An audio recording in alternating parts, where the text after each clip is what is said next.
Isang dasal ng pasasalamat na malaki sa Diyos. Panginoon, salamat sa bagong araw na ibinigay niyo. Alam po namin na may bago kang ipapakita sa amin na mga blessings mo, Panginoon. Salamat po sa mga nare-receive po namin na mga pagpapala.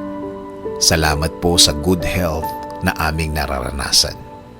Salamat po sa patuloy na proteksyon na ibinibigay niyo sa amin at sa aming pamilya.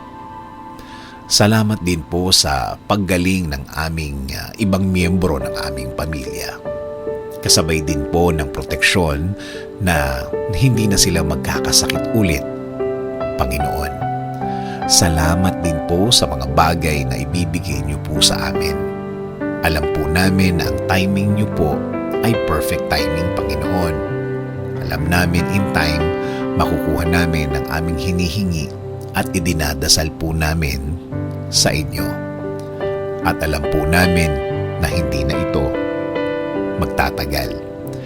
Naniniwala rin kami na ang lahat ng pagsubok na nararanasan namin ay bahagi ng pagtuturo sa amin, na may mga leksyon kaming matututunan along the way, at kami ay mas magiging mabuting mga tao, mas mabuting mga magulang, mas mabuting anak, at mas mabuting Pilipino.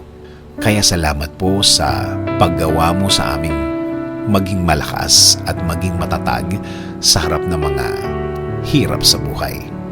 Alam po namin na alam nyo na kailangan kami ng aming mga pamilya.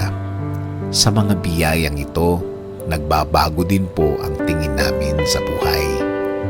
Kahit ang iba'y ang tingin sa araw-araw nila ay mahirap, ang sa amin po ay kakayanin namin. Inaamin po namin, Panginoon, na hindi namin ito kakayanin nang mag-isa kami. Kailangan po namin ang inyong presensya sa buhay namin. Itinataas po namin ang araw na ito. Kami po ay patuloy na magtitiwala at maniniwala na kami ay nasa ilalim ng inyong pagmamahal at pag-iingat, kaya kaya po namin ang harapin ang araw na ito. Salamat po ulit, Panginoon, sa pangalan ni Jesus. Amen. Sabi nga sa Psalm 7:17, I will give thanks to the Lord because of His righteousness. I will sing the praises of the name of the Lord Most High.